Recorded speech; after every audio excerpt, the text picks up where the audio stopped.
Assalamualaikum warahmatullahi wabarakatuh. Perkenalkan, nama saya Desi Safitri dari Fakultas Kesehatan Masyarakat.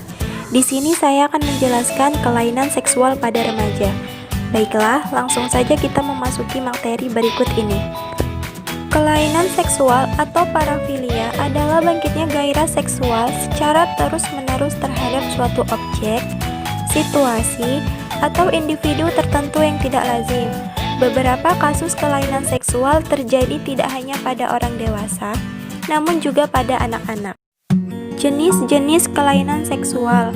Yang pertama ada eksibisionisme, di mana pelaku cenderung ingin membuat orang asing terkejut, takut, atau terkesan dengan tingkah lakunya. Pelaku ini merasakan kenikmatan seksual bila korbannya terkejut saat ia beraksi, misalnya dengan memperlihatkan alat kelamin, atau bahkan masturbasi di tempat umum. Yang kedua ada voyeurisme, di mana pelaku mendapat kepuasan seksual dengan mengintip orang lain yang sedang mandi, ganti pakaian, dan tanpa busana.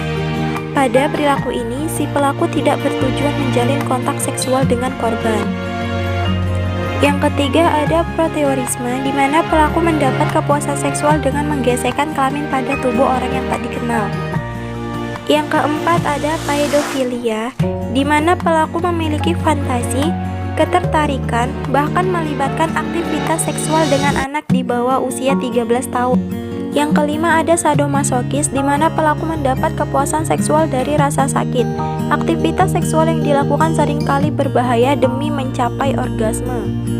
Yang keenam ada sadisme, di mana pelaku mendapat kepuasan seksual ketika menyiksa pasangannya.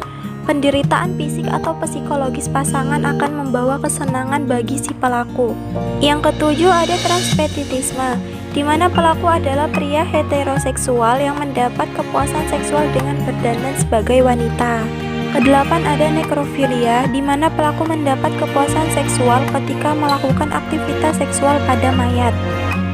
Yang terakhir ada zoofilia dan bestiality, di mana pelaku mendapat kepuasan ketika melakukan aktivitas seksual dengan hewan. Di daerah Sukabumi, Jawa Barat telah terjadi kekerasan seksual yang dilakukan Andri Sobari alias Emon. Lebih dari 100 anak menjadi korbannya. Usia korban dari 6 hingga 13 tahun. Ulah biadab Emon terkuak setelah seorang warga melaporkan perbuatannya ke Polres Sukabumi. Dari satu laporan, korban Emon yang awalnya takut atau malu, akhirnya satu persatu melapor. Hanya ini yang dapat saya sampaikan, lebih dan kurang saya mohon maaf. Wassalamualaikum warahmatullahi wabarakatuh.